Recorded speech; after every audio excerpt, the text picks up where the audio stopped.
আচ্ছা, সেকশন এর এখানে 2 নম্বর কোশ্চেন রয়েছে যে একটি তড়িৎ চুম্বকীয় তরঙ্গের চৌম্বক ক্ষেত্রের সমীকরণ বিওয়াই, মানে বিওয়াই মানে হচ্ছে যে ওয়াই অক্ষের দিকে বিটাকে রয়েছে, ম্যাগনেটিক ফিল্ড রয়েছে, তার মান হচ্ছে 2 × 10⁻⁷ টেসলা সাইন বলে দেওয়া রয়েছে, একটা 0.5 বলে দেওয়া রয়েছে। আচ্ছা ঠিক আছে, হলে সংশ্লিষ্ট তড়িৎ ক্ষেত্রের সমীকরণ বার করো। তো এখানে দেখো যেটা হয় মেনলি যে সাইনের পরে যে অংশটা থাকে তাকে আমরা বলি মেনলি ফেজ পার্ট, মানে ω t - kx এই যে পার্টটা রয়েছে সেটা ফেজ পার্ট। বাকি প্রথমে যেটা রয়েছে সাইনের আগে যে 2 × 10⁻⁷, এটা হচ্ছে অ্যাম্পলিটিউড পার্ট। তো ইলেকট্রিক ফিল্ডের ক্ষেত্রে শুধুমাত্র কিন্তু এই অ্যাম্পলিটিউড পার্টটাই চেঞ্জ হবে, বাকি বি এর জন্য ফেজ পার্ট যা ছিল এখানেও সেই একই রকম ফেজ পার্ট থাকবে। তাহলে এবার আমরা দেখো শিখেছি যে অ্যাম্পলিটিউড বার করার জন্য ফর্মুলা কি, যে E = BC, এটা আগের দিনেও আমি করিয়েছিলাম। E = BC এই ফর্মুলা দিয়ে আগের দিন অঙ্ক করিয়েছিলাম, তো নিশ্চয়ই বুঝতে পারছো কীভাবে করতে হবে। তাহলে বি এর মান দেখো দেওয়া রয়েছে কত, 2 × 10⁻⁷, বসিয়ে দাও 2 × 10⁻⁷। সি এর মান জানো 3 × 10⁸, তাহলে কত হচ্ছে 3 × 2 6, আর -7 + 8 করলে হচ্ছে × 10, তাহলে ই এর মান হয়ে যাচ্ছে 60। তো এবার দেখো যে কোনটাতে ই এর মান 60 রয়েছে, এবং তার সঙ্গে সঙ্গে দেখো এখানে অপশান যা রয়েছে সবইতে ই এর মান 60 দেওয়া রয়েছে, নিউটন পার কুলম ই এর যে এককটা। এবার তোমায় যেটা বুঝতে হবে সেটা হচ্ছে যে ডিরেকশন তাহলে কী হবে। বি এর ডিরেকশন যদি ওয়াই অ্যাক্সিসে থাকে তাহলে নিশ্চয়ই ডেফিনেটলি ই এর যে ডিরেকশনটা সেটা নিশ্চয়ই তাহলে আমার ওয়াই এ থাকবে না, সেটা হয় এক্সে থাকতে পারে বা জেডের দিকে থাকতে পারে। তাহলে এখানে 3টে অপশান রয়েছে ইজেড, এ বি সি, এবং 3টেতেই রয়েছে 60 অ্যাম্পলিটিউড। তাহলে এবার আমরা চলে আসবো ফেজ পার্টে, যে ফেজ পার্ট কোনটা আমার বি ওয়াই এর ফেজের সঙ্গে ম্যাচ করছে। তাহলে ফেজ পার্ট কী ছিল, 0.5 10³ x আর 1.5 10⁻11t। তো সেটা তাহলে দেখো কার সঙ্গে ম্যাচ করছে, সেটা ম্যাচ করে যাচ্ছে আমার অপশান বি এর সঙ্গে। তাহলে অপশান বি হবে এখানে রাইট আনসার।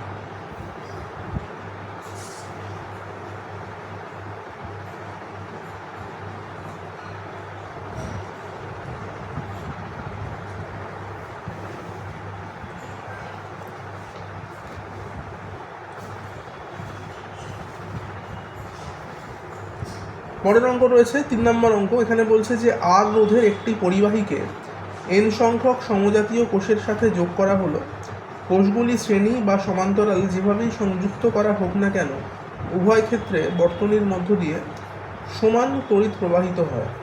প্রতি কোষের অভ্যন্তরীণ রোধ r যদি হয় তাহলে এখানে প্রশ্ন করা হচ্ছে যে r এর মান কত।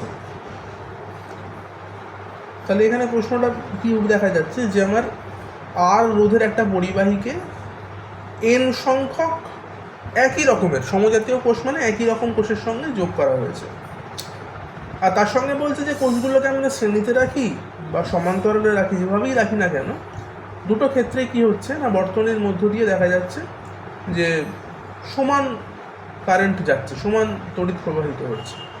তাহলে প্রতি কোষের অভ্যন্তরীণ রোধ আর এর মানটা আমাকে জিজ্ঞেস করছে। তাহলে এখানে আমাদের যেটা জানতে হবে যে শ্রেণীর ক্ষেত্রে তাহলে ফর্মুলাটা কি আর প্যারালালের ক্ষেত্রে ফর্মুলাটা কি, সেই অনুযায়ী আমাদের, আমি পুরো ডিটেলসে করেই দেখাচ্ছি কারণ আমি জাস্ট ফর্মুলা লিখেও তোমায় দেখাতে পারতাম, তো সেক্ষেত্রে বোঝার হয়তো সমস্যা হতো, তো সেই কারণে আমি পুরোটাই করে দেখাচ্ছি যে শ্রেণীতে হলে কী হয়, সমান্তরালে হলে কী হয়। তো এই দেখো যখন শ্রেণীতে রয়েছে এরকমভাবে, বা আমি ধরো পজিটিভটা দিয়েই আঁকছি, plus minus plus minus plus minus, আমি 3টে কোষের জন্য করে দেখাচ্ছি। এটাকে ধরে নেওয়া যাবে যে n সংখ্যক কোষ আছে এবং তার সঙ্গে একটা বহিস্থ রোধ ধরো এরকমভাবে রয়েছে, এই একটা বহিস্থ রোধ রয়েছে, আর এগুলো প্রত্যেকটা ধরো ই কমা আর ই কমা আর ই কমা আর ই কমা আর, কেন না প্রত্যেকটারই দেখা যাচ্ছে যে একই তড়িৎচালক বল, একই অভ্যন্তরীণ রোধ, সেই কারণেই এদেরকে সমজাতীয় কোষ হিসাবে বলা হচ্ছে, তাই তো। আচ্ছা, তো এবারে কি হচ্ছে দেখো, এখানে আমাকে বলেছে যেটা যে শ্রেণীর জন্য কারেন্ট ফ্লো যা হবে প্যারালালের জন্য কারেন্ট ফ্লো তাই হবে। তো আমি শ্রেণীর জন্য আগে কারেন্টের ফর্মুলাটা বার করে রাখি, তাহলে এই যদি আমার আই হয় কারেন্ট, তাহলে আই ইকুয়াল আমরা কি লিখতে পারি, যে টোটাল ভোল্টেজ বাই টোটাল রোধ, ভি বাই আর, কারেন্ট মানে আমরা জানি। তাহলে টোটাল ভোল্টেজ এখানে কত, এখানে টোটাল ভোল্টেজ হচ্ছে 3/r প্লাস 3r। কেননা কি, এখানে ক্যাপিটাল আর এর সঙ্গে সমস্ত যে স্মল আরগুলো রয়েছে সেগুলো শ্রেণী সমবায় রয়েছে, এই আর এর সঙ্গে এই আরগুলো সব শ্রেণী সমবায় রয়েছে। আর ই যেগুলো রয়েছে সেগুলো তো পরস্পরের সঙ্গে শ্রেণী সমবায় রয়েছে, তাই জন্য এইগুলো যোগ হয়ে গেছে। তো এখানে যদি ই এর বদলে আমি এন লিখতাম, তাহলে এন সংখ্যক কোষের জন্য হলে কী ফর্মুলা হতো, N E by R plus N R, এইটা হতো। তার মানে দেখা যাচ্ছে শ্রেণীর জন্য কিন্তু আমরা ফর্মুলা অলরেডি পেয়ে গেলাম। তো এইবারে আমি চলে আসছি যদি প্যারালাল হতো, প্যারালালের জন্য তাহলে কীরকম ব্যাপারটা হতো। তো প্যারালালের জন্য ছবি আঁকি। তাহলে ধরে নেওয়া যাক যে এই হচ্ছে আমার প্যারালাল, এই প্যারালাল হলো, এই আর একটা প্যারালাল দেখিয়ে দিচ্ছি, এই তিনটে প্যারালাল ধরে রয়েছে, প্রত্যেকটারই মান ই কমা আর, ই কমা আর, ই কমা আর, এবং তার সঙ্গে দেখা যাচ্ছে একটা বহিস্থ রোধ ক্যাপিটাল আর লাগানো রয়েছে। এই হচ্ছে সার্কিট। তাহলে এক্ষেত্রে আমার তাহলে কারেন্টের মানটা কত হতো। তো এখানে যেটা রয়েছে, এখানে কারেন্টের মান হিসেবে দেখা যাচ্ছে যেটা, যে এই আরগুলো কিন্তু প্রত্যেকটা একে অন্যের সঙ্গে দেখা যাচ্ছে যে এই স্মল আরগুলো একে অন্যের সঙ্গে প্যারালালে রয়েছে, প্যারালাল কানেকশন রয়েছে, এবং এরা প্রত্যেকে এই ক্যাপিটাল আরটার সঙ্গে কিন্তু শ্রেণী সমবায় রয়েছে। তাহলে এটা আমাদের বুঝতে হবে। তো সেক্ষেত্রে তাহলে কি হচ্ছে না, এখানে আমার যে কারেন্টের মানটা হবে সেই কারেন্টের মানটা হয়ে যাচ্ছে আই ইকুয়াল, একটাই ভোল্টেজ এখানে, কারণ প্যারালাল কানেকশনে থাকলে কি হয়, ভোল্টেজ একটাই হয়, ই হয়, সেটা by capital R plus R by 3। এই হচ্ছে জিনিসটা। তিনটে রোধ মানে স্মল আরগুলো প্যারালালে রয়েছে তার সঙ্গে। এবার তোমায় দেখে হয়তো মনে হচ্ছে যে না, আমার তো এই আরটাও তো মানে মনে হচ্ছে যেন প্যারালাল কানেকশানই রয়েছে, তা কিন্তু নয়। ব্যাটারির সঙ্গে যেগুলো রয়েছে সেগুলো অ্যাকচুয়ালি প্যারালালে, এই পুরোটার সঙ্গে আমার আরটা কিন্তু অ্যাকচুয়ালি শ্রেণী সমবায়ী রয়েছে, কারণ আমায় ভাবতে হবে যে কারেন্টটা কীভাবে রয়েছে। কারেন্টটা কিন্তু এই আর এর মধ্যে দিয়ে যেটা যায় সেই কারেন্টটা কিন্তু এবার এই এদের মধ্যে ব্রাঞ্চিং হয়। মানে আমি বলতে চাইছি যে আমার এই যে আই কারেন্ট এখান দিয়ে ফ্লো হলো, সেই ফ্লোটা কিন্তু এখানে 3 জায়গাতে ব্রাঞ্চিং হলো। এই আরে কিন্তু ব্রাঞ্চিংটা হচ্ছে না, এই আরে কিন্তু টোটাল আই কারেন্টটাই ফ্লো হচ্ছে। তো সেই হিসাবে আমাদের ভাবতে হবে যে কোনটা প্যারালাল কোনটা শ্রেণী। প্যারালালে আমরা জানি কারেন্টের ব্রাঞ্চিং হয়, সেই হিসাবে আমরা কিন্তু এই যেহেতু এইখানে কারেন্টের 3টে ব্রাঞ্চিং হলো, তাই জন্য এই 3টা আরকে আমরা প্যারালাল বলছি। এই আরে কিন্তু ব্রাঞ্চিং হয়নি, এই আরে কিন্তু টোটাল কারেন্ট আইটাই ফ্লো করছে, সেই জন্য এই আরটা কিন্তু শ্রেণী সমবায় থাকছে। যাই হোক, তো এবার যদি আমি ভাবি যেখানে আমার 3টে কোষ না থেকে যদি এন সংখ্যক কোষ থাকে, তাহলে আমরা কি করছি না, এই 3-এর জায়গাতে আমরা লিখে নিচ্ছি এন। তাহলে আই ইকুয়াল কী পাচ্ছি, E by R plus R by N, এরকম একটা কিছু হচ্ছে। তো এবার আমাদের এখানে প্রশ্ন করেছিল যেটা, যে দুটো ক্ষেত্রেই যদি আইটা ইকুয়াল হয়ে যায় তাহলে স্মল আর এর মান কত হবে, এটা ছিল আমাদের প্রশ্ন। দুই ক্ষেত্রেই বলেছে যে একই পরিমাণ কারেন্ট ফ্লো হয়। তো সেক্ষেত্রে আমরা কী করতে পারি, দেখো এখানে আমরা দুটো কারেন্টকে ইকুয়াল করে দিতে পারি। তার মানে আমাদের ইকুয়েশন আলটিমেটলি যেটা দাঁড়াচ্ছে সেটা হচ্ছে যে, আমি এটা মুছলাম, তাহলে হয়ে গেল কি N E by R plus N R equal E by R plus R by N. এটা হচ্ছে মানে এই দুটোকে আমরা ইকুয়াল করতে পারি। তাহলে সেটা করে তাহলে আমাদের এবার কী বার করতে হবে, আমাদের মনে হয় বার করতে দিয়েছে এখানে যে স্মল আর এর মানটা কত। 4টে অপশানই তাই রয়েছে, স্মল আর এর মান কত বার করতে হবে। তাহলে আমরা দেখো এখানে যদি এনটাকে এবার একটু লসাগোটা সব করি এই জায়গাটাতে, তাহলে কি হয়, এখানে এই ইকুয়েশনটা একটু বদলে যায়। এটা হয়ে যায় কি, উপরে এনটা চলে আসবে, এন ই হয়ে যাবে, আর নিচে হচ্ছে এন আর প্লাস আর। তাহলে এই নিচের পার্টটা হয়ে যাচ্ছে কি এন আর প্লাস আর, এরকম একটা কিছু হচ্ছে।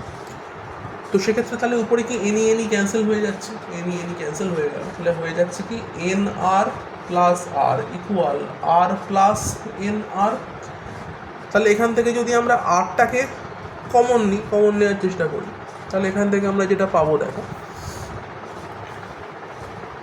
N R minus R equal N R minus R, এরকম কিছু পাচ্ছি। তাহলে এক্ষেত্রে আমার হয়ে যাচ্ছে কি N minus one into R equal N minus one into R, দুদিকে এন মাইনাস ওয়ান কেটে গেলে আর ইকুয়াল আর হয়ে যাবে। তো সেটাই হচ্ছে অ্যাকচুয়াল জিনিস। তাহলে স্মল আর এর মান যদি ইকুয়াল ক্যাপিটাল আর হয়, যেটা আমাদের অপশানে রয়েছে, অপশান এতে রয়েছে দেখো জিনিসটা, তাহলে কিন্তু আমাদের উত্তরটা মিলে যাচ্ছে। দেখতে পাচ্ছ এখানে আর ইকুয়াল আর, এটা হচ্ছে n-1গুলো ক্যান্সেল করে। তো এটাই তাহলে আমাদের আলটিমেট আনসার হচ্ছে তাহলে। আচ্ছা, 3 নম্বর অঙ্ক হলো। নেক্সট আমরা যাব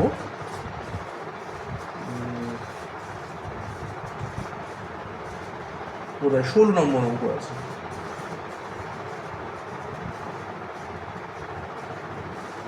আচ্ছা, আমি এগুলো জানি না যে একই মানে পেজের অঙ্ক কিনা, কারণ এখানে 16 একটা রয়েছে, 17 তো অন্যরকম অঙ্ক দেখছি রয়েছে আবার। বেশ, আমি 16টা করাচ্ছি আগে, তারপরে আমি 17 হয়ে যাচ্ছি। আমি সিকোয়েন্স ওয়াইজ করছি, মানে নাম্বারিং যেভাবে রয়েছে সেইভাবে করছি। তুমি একটু খুঁজে নিও তোমার বইয়ে যেভাবে রয়েছে। আচ্ছা, তো আমরা এবার চলে যাচ্ছি 16 নম্বর অঙ্কটা। তো 16 নম্বর অঙ্কে একটা ছবি রয়েছে। তো সেই ছবিতে বলা হচ্ছে কি, দেখো যে ও বিন্দুতে চৌম্বক ক্ষেত্র প্রাবল্যের মান কত। তো এই ধরনের অঙ্কগুলো তোমার এখন পারা উচিত, মানে কেন এখন এগুলো পাচ্ছ না আমি জানি না, এগুলো একটু নিজে ট্রাই করে দেখা উচিত অন্তত, কারণ এরকম ধরনের অঙ্ক কিন্তু বইতে পড়তে দেওয়া রয়েছে এবং পড়েও দেওয়া রয়েছে। তো সেই কারণেই বলছি এগুলো এখন একটু পারা উচিত।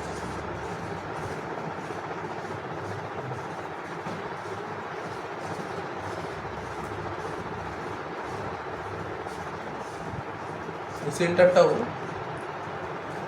এটা এ আর এটা বি, এই রয়েছে।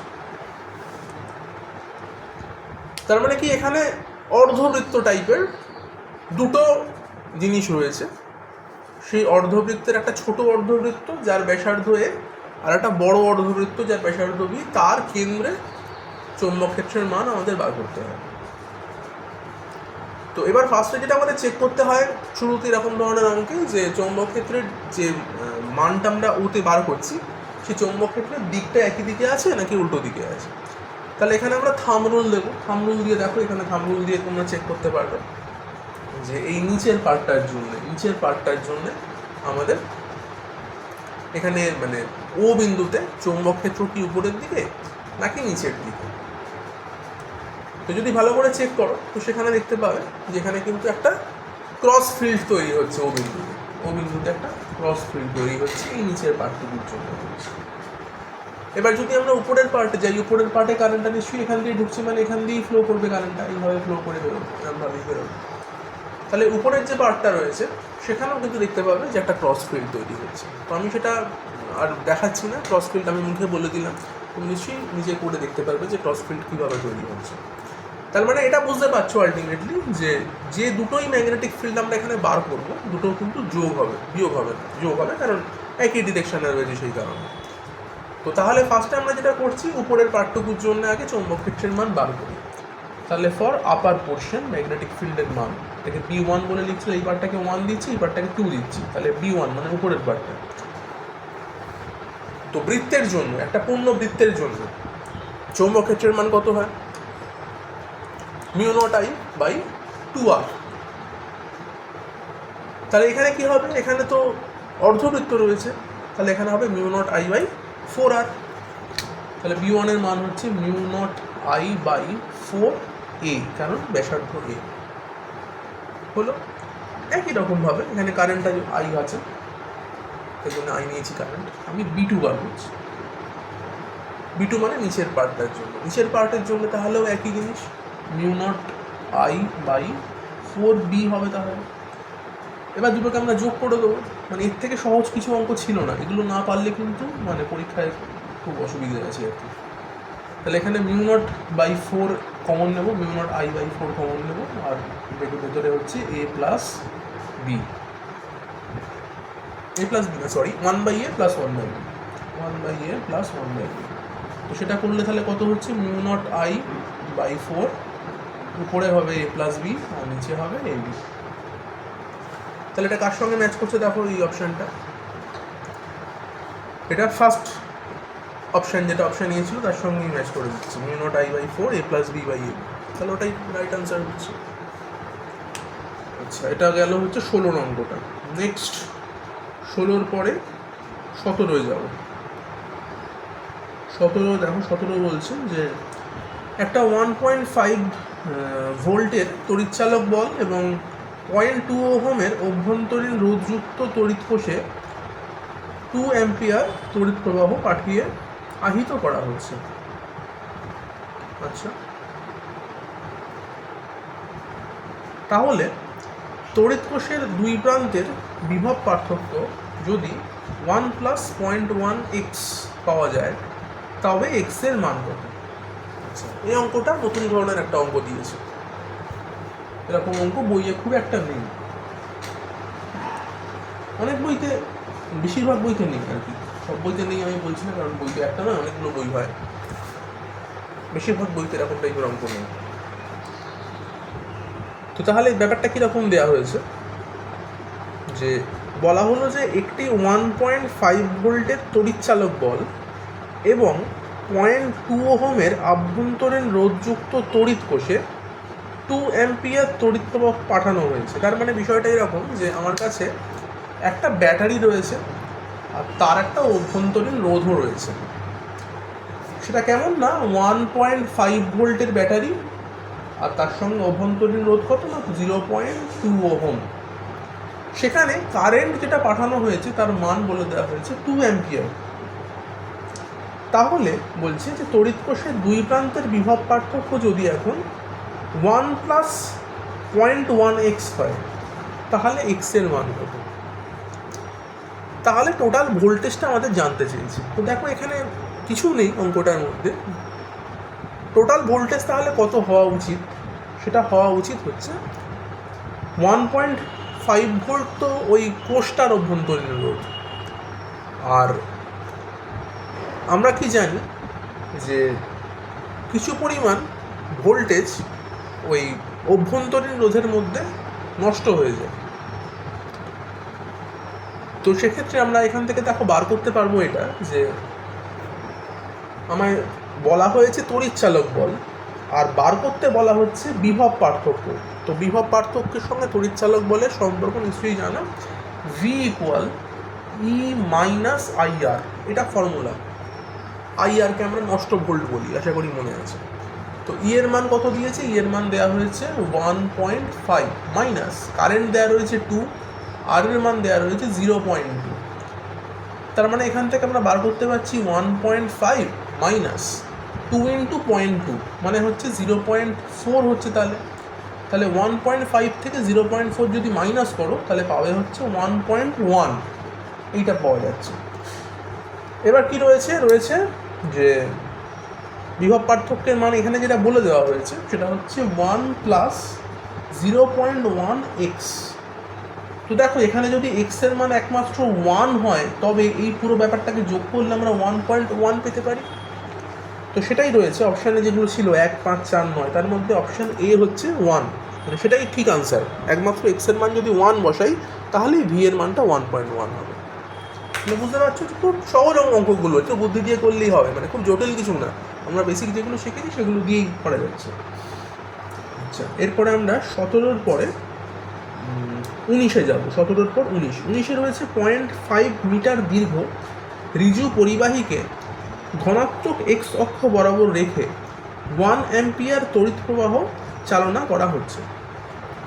পরিবাহীটিকে magnetic field B vector = 2i + 4j tesla চৌম্বক ক্ষেত্রের মধ্যে রাখা হলে পরিবাহীর উপর যে বল প্রযুক্ত হয় তার মান বার করতে হবে আর দিক বার করতে হবে।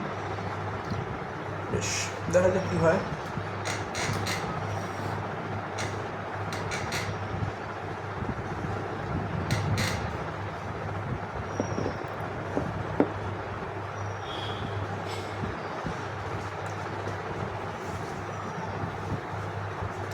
তাহলে 0.5 মিটার দীর্ঘ ঋজু পরিবাহীকে ধনাত্মক x অক্ষ বরাবর রাখা হয়েছে। তার মানে ছবিটা আঁকবো আমরা, ধনাত্মক x অক্ষ মানে আমরা এইরকম একটা ছবি আঁকছি, এটা x অক্ষ। তাহলে এই বরাবর একটা ঋজু পরিবাহী তারকে রাখা হচ্ছে, আর সেটা কত বড় না 0.5 মিটার দীর্ঘ। তাহলে লেন্থটা আমরা জানি L ইকুয়াল 0.5 মিটার, এটুকু আমরা এখান থেকে বুঝতে পারছি। আর কি আছে, তাহলে ধরো এইভাবে যদি কারেন্ট ফ্লো হয় এক্সের দিকে, তাহলে আমরা জানি যে চৌম্বক ক্ষেত্রটা এরকম একটা ম্যাগনেটিক ফিল্ড, এরকমভাবে ম্যাগনেটিক ফিল্ড তৈরি হবে, তাই না, বৃত্তাকারে ফিল্ড তৈরি হবে। তো সেই অনুযায়ী আমরা ভাবতে পারি যে আমাদের তাহলে এই নিচের পোর্শনে এখানে ক্রস ফিল্ড তৈরি হবে, আর উপরের পোর্শনে ডট ফিল্ড তৈরি হবে, কারণ যেভাবে কারেন্টটা ঘুরবে সেই রকম অনুযায়ী আর কি। থাম্ব রুল আমরা যদি প্রয়োগ করি তাহলে ক্রস আর ডট ওইরকমভাবে পাচ্ছি। আচ্ছা, প্রশ্ন হচ্ছে যে আচ্ছা কারেন্ট বলেছে 1 অ্যাম্পিয়ার তড়িৎ প্রবাহ চালনা করা হচ্ছে, তাহলে আমরা কারেন্টের মানটা আই বসাতে পারবো 1 অ্যাম্পিয়ার। নেক্সট, পরিবাহীটিকে বি চৌম্বক ক্ষেত্রের মধ্যে যদি রাখা হয় তাহলে যে বল প্রযুক্ত হবে, তাহলে আমরা ফর্মুলা জানি, দেখো বিআইএল সাইন থিটা বা বিআইএল। এবার সাইন থিটা কখন অ্যাপ্লাই হবে, যদি আমাদের ম্যাগনেটিক ফিল্ডের সঙ্গে যে ডিরেকশানে কারেন্টের ফ্লো হচ্ছে সেখানে যদি কোনো রকম মানে অ্যাঙ্গেল থাকে। দেখো এবার যদি অ্যাঙ্গেল 90 হয়, তো আমরা জানি কি সাইন 90 মান কত 1, তাহলে বি এর সঙ্গে এখানে কারেন্ট ফ্লো এর ডিরেকশন যদি 90 অ্যাঙ্গেল করে, তাহলে যে ফোর্সটা কাজ করবে সেই ফোর্সটাকে আমি ডাইরেক্ট বলতে পারবো বিআইএল। আর যদি কোনো অ্যাঙ্গেল থাকে তখন বলবো বিআইএল সাইন থিটা। আর যদি অ্যাঙ্গেল না থাকে মানে প্যারালাল থাকে যদি বি এর সঙ্গে এক্স, তাহলে বলবো ফোর্স 0, কারণ বিআইএল সাইন 0 মানে 0, পুরো ফোর্সটাই 0 হয়ে যায় তখন। তাহলে এখানে ইম্পর্টেন্ট ব্যাপার হচ্ছে যে আমার বিটা কীভাবে রয়েছে, তাহলে বি রয়েছে কীভাবে না 2i + 4j ফর্মে রয়েছে, তার মানে কি একটা তল বরাবর রয়েছে বি এর মানটা। ওকে, তার মানে কীরকম দাঁড়াচ্ছে, আমাদের এখানে যে ফোর্সটা আমরা নেব সেই ফোর্স ইকুয়াল, যদি ফোর্স ভেক্টর হয় তাহলে এখানে হয়ে যাবে আই ইন্টু বি ক্রস এল, তাহলে বি ভেক্টরের এল ভেক্টরের ক্রস গুণ হয় এখানে। তাহলে বি ভেক্টর দেওয়া রয়েছে আমাদের 2i + 4j, আমি লিখে নিচ্ছি এখানে বি এর মান, বি ভেক্টরের মান দেওয়া রয়েছে 2i + 4j। তো তার সঙ্গে এল যেটা রয়েছে সেটা কিন্তু এক্স অক্ষ বরাবর রয়েছে, সেই জন্য আমাদের এখানে লিখে নেওয়া উচিত অ্যাকচুয়ালি 0.5 আই ক্যাপ। এইবারে দেখো যেটা হয়, আমি যদি আই এর সঙ্গে আই এর ক্রস গুণ করি, তো একই 11-এর জিনিস আশা করি মানে কিছুটা মনে আছে বা কিছুটা ভুলে গেছো, কিন্তু এগুলো মনে রাখা উচিত ভেক্টর যেহেতু। আই ক্রস আই করলে কিন্তু 0 হয়, আই এর সঙ্গে যদি জে ক্রস করো তাহলে কিন্তু কে হয়, এগুলো একটু মনে রাখা উচিত। তার মানে আমি যদি এখানে এই এল এর সঙ্গে বিকে গুণ করি তাহলে 0.5 × 2 সেটা গুণ করলে কী হচ্ছে I cap cross I cap, সেটা 0 হয়ে যাবে। তাহলে আমায় গুণ করতে হচ্ছে কি 0.5 × 4, সেখানে I cap cross J cap করলে আমি পাবো কে ক্যাপ। তাহলে আমার এফ এর মান কত হচ্ছে, কারেন্টের মানটা আমি 1 বসাচ্ছি, না বসালেও হয় একই ব্যাপার 1 অ্যাম্পিয়ার। বি ক্রস এল তাহলে কত হচ্ছে আমার 0.5 × 4 কে ক্যাপ, তাহলে এটা হচ্ছে আলটিমেটলি 2 কে ক্যাপ। তাহলে এটা হচ্ছে আমার ফোর্সের মান এবং দিক দুটোই পাচ্ছি এখান থেকে আমরা। তাহলে এখানে দেখো অপশান যেগুলো রয়েছে, যে ফার্স্ট অপশান রয়েছে যে 2 নিউটন ফোর্সের মান এবং কোন দিকে না জেড অক্ষের দিকে, তো সেটাই আমরা পাচ্ছি। কে ক্যাপ মানে আমরা জানি জেড অক্ষের দিকে হয়, আর 2 মানে মানটা 2 এবং বল যেহেতু একক নিউটন হবে তাহলে 2 নিউটন ধনাত্মক জেড অক্ষ বরাবর, বাকিগুলো তো অপশান ম্যাচ করছে না কোনোটাই। তাহলে 19-এর উত্তর হচ্ছে অপশান এ। আচ্ছা 19 গেল। 19-এর পরে আমরা এবার যাব 20 নম্বর অঙ্ক, সেকশন ডি এর 20। আচ্ছা 20-তে বলেছে যে প্রোটনের স্রোত 4 × 10⁵ মিটার/সেকেন্ড বেগে 60 ডিগ্রি কোণে 0.3 টেসলা সুষম চৌম্বক ক্ষেত্রে প্রবেশ করবে। প্রোটন যে সংখিলাকার পথে গমন করে তার পিচ এর নিকটতম মান এমপি ইকুয়াল, এটা দেওয়া রয়েছে Q0 ইকুয়াল, মানে এম আর কিউ এর মান দিয়ে দেওয়া হয়েছে। তাহলে আমাদের এখানে বার করতে হচ্ছে কি না, বার করতে হচ্ছে পিচের মান কত। পিচ মানে জানো যে কোনো একটা হেলিক্স যদি তৈরি হয়, হেলিক্স মানে হচ্ছে কি না, ধরো সংখিলাকার যে পথটা বলেছি তাকে আমি ইংলিশে হেলিক্স বলছি। তো কীরকম ব্যাপারটা না, কোনো একটা ম্যাগনেটিক ফিল্ডের সঙ্গে একটা কোনো পার্টিকুলার অ্যাঙ্গেল করে যখন কোনো একটা চার্জ মুভ করে তখন কিন্তু চার্জটা সোজা ডিরেকশানে যেতে পারে না। মনে করা যাক যে ধরো আমার এইটা হচ্ছে সেই ম্যাগনেটিক ফিল্ড বি, তো তার সঙ্গে কোনো একটা অ্যাঙ্গেল করে ধরো কোনো একটা কিউ আধান একটা ভি স্পিড নিয়ে মুভ করতে আরম্ভ করবে, তখন কী হবে, সে কিন্তু এরকমভাবে চলতে আরম্ভ করবে। তো পিচ মানে কি, এই একটা সার্কেল হওয়ার পরে সে যতটা উঠে আর একটা সার্কেল করছে সেই ডিস্টেন্সটাকে আমরা এখানে পিচ বলে থাকি। তো এই পিচের একটা ফর্মুলা আছে। তো পিচের ফর্মুলা কি? পিচের ফর্মুলা হচ্ছে 2πr cot থিটা। তাহলে এরকম ধরনের অঙ্কে পিচের ফর্মুলা হচ্ছে 2πr cot থিটা। তো এবার আমাদের দেখতে হবে যে যেগুলো আমাদের চাই সেগুলো দেওয়া আছে কিনা, মানে থিটার মান, আর এর মান এগুলো দেওয়া আছে কিনা। আর মানে হচ্ছে যে বৃত্ত তৈরি হয়েছে সেই বৃত্তের ব্যাসার্ধ কত। তো এবার সেগুলো কি দেওয়া রয়েছে? সেগুলো যদি দেওয়া থাকে তো খুব ভালো, আর দেওয়া না থাকলে কিন্তু আমাদের এই মানে মানগুলোকে তাহলে বার করতে হবে যে কত সেগুলো আর কি।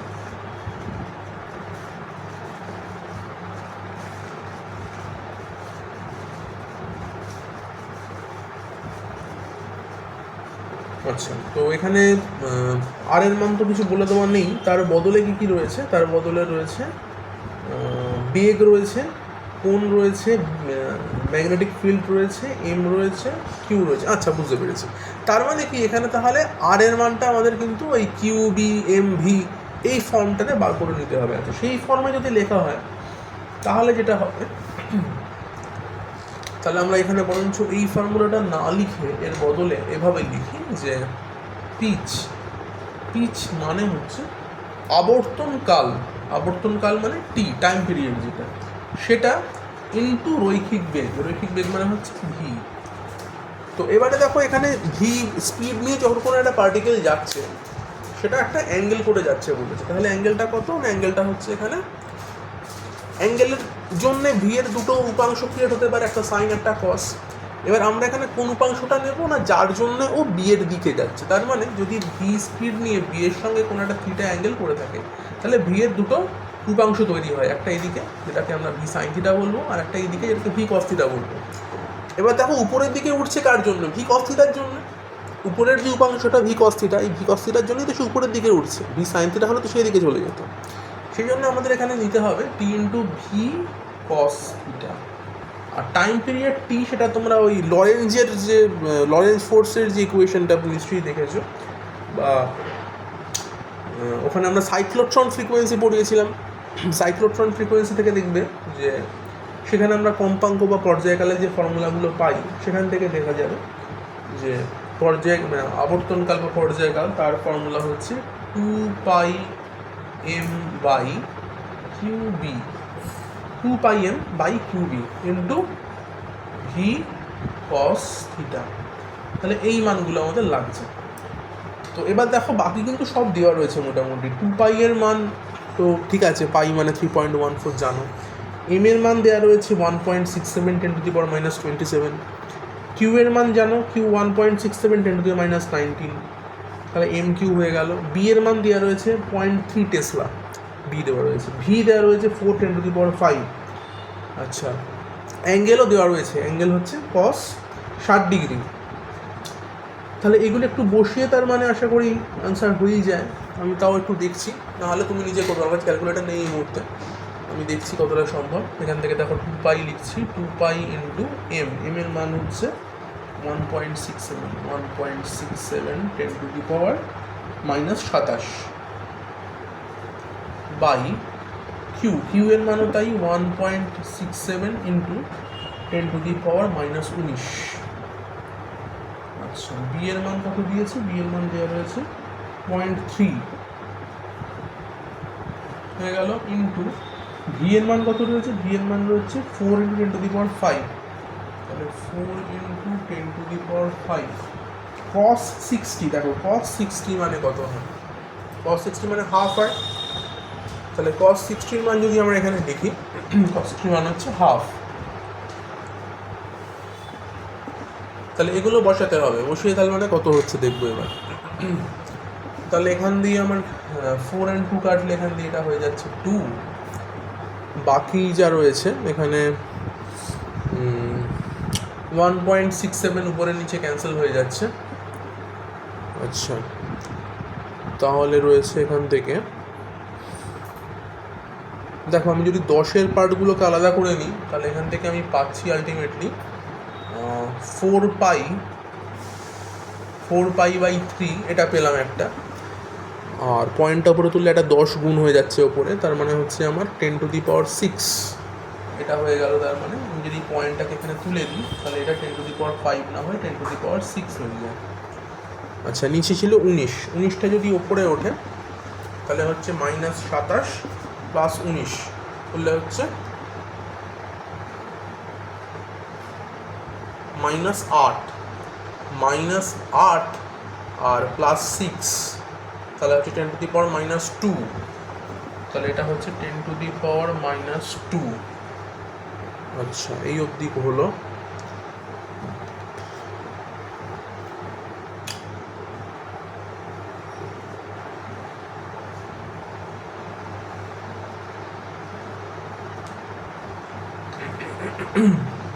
এবার আমাদের যে আনসারটা আসবে সেটা মিটারে আসবে, কারণ রয়েছে। এবার যদি আমি 10⁻²টাকে সরিয়ে নিই তাহলে আমাদের উত্তরটা সেন্টিমিটার হয়ে যাবে। তাহলে এটা 4π/3 সেন্টিমিটার এরকম কিছু আসছে।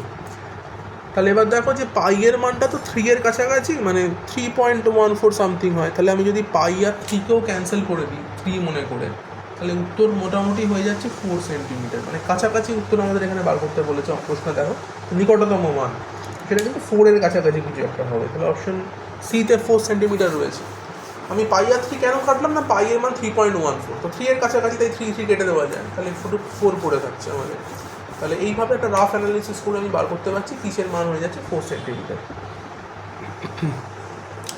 আচ্ছা, তো এই গেল হচ্ছে আমাদের তাহলে 20 নম্বর অঙ্ক। নেক্সট 25 নম্বর অঙ্ক দেখতে পাচ্ছি রয়েছে একটা। 25 নম্বর অঙ্কে বলছে যে পাশের চিত্র অনুযায়ী তড়িৎবাহী সংস্থায় ও বিন্দুতে চৌম্বক ক্ষেত্র কত হবে। তো এটাও সেই ওই একই রকমের একটা অঙ্ক, যেরকম আমরা ছবি দিয়ে একটু আগেই একটা ম্যাগনেটিক ফিল্ড অলরেডি করলাম, সেরকম টাইপেরই অঙ্ক এটাও। ঠিক আছে, তো এটা করা যাক।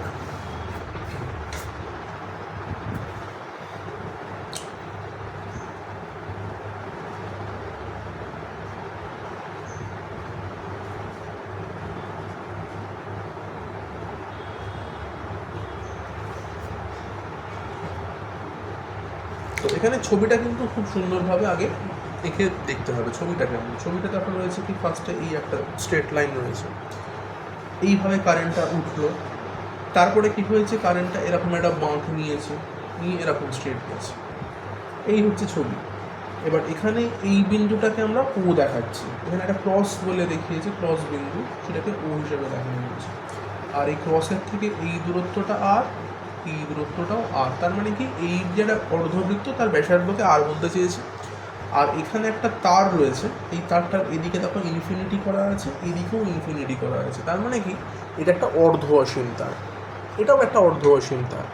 তাহলে এখানে দুটো অর্ধ অসীম তার রয়েছে, তো সেই অর্ধ অসীম তারগুলোর জন্য এই বিন্দুতে কত ফিল্ড কত, আর এই অর্ধবৃত্তের জন্য ফিল্ড কত, এইটা হচ্ছে আমাদের মানে মেন প্রশ্ন যে কত হবে।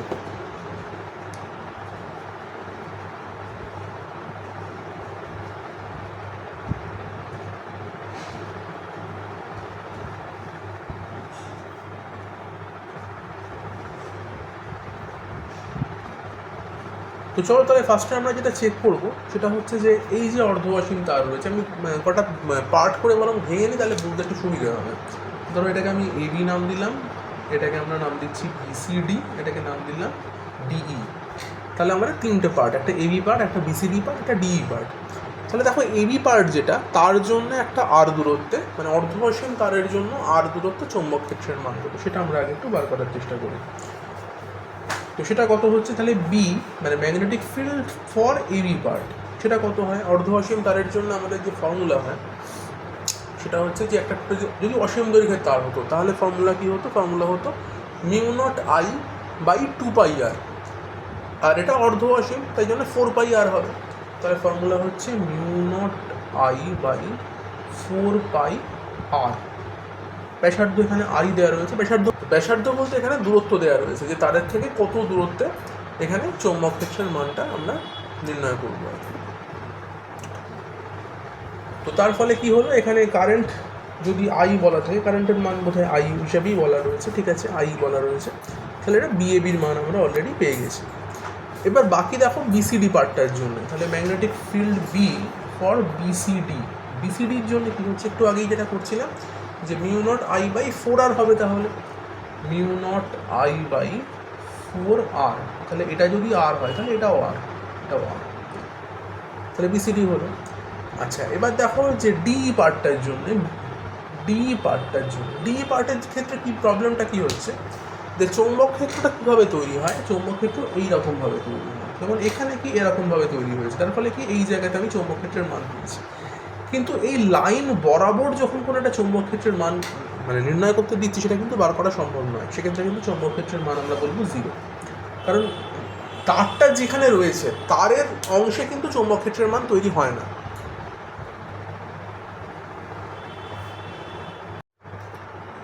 অর্থাৎ তার মানে এখানে চৌম্বক ক্ষেত্রের মান তার মানে কিন্তু এখানে বিএবি আর বিসিডি এই দুটোর জন্যই হবে। তার মানে কি টোটাল বি এর যে মানটা সেটা হয়ে যাচ্ছে তাহলে mu not I by 4r যদি কমন নিই, তাহলে হয়ে যাচ্ছে 1/পাই প্লাস 1। তাহলে দেখো এটা কোন অপশানে রয়েছে, দেখো এটা ফার্স্ট অপশানই রয়েছে, mu not I by 4r 1/পাই প্লাস 1। আচ্ছা, এবার একটা ব্যাপার রয়েছে, এরকম কিন্তু অপশান আরও দুটো, মানে এটাও রয়েছে বিটাও রয়েছে, এবার দিকটা আছে অন্তর্মুখী নাকি বহির্মুখী সেটা জিজ্ঞেস করেছে। তাহলে এখানে দেখো আমরা যেটা বুঝতে পারছি যে এখানে কিন্তু ক্রস ফিল্ড জেনারেট করেছে। তো ক্রস ফিল্ড যদি হয়, ক্রস ফিল্ড মানে কি ভিতরের দিকে হয়, অন্তর্মুখী, তার মানে তাহলে অপশান এ যেটা সেটা কারেক্ট আনসার হবে।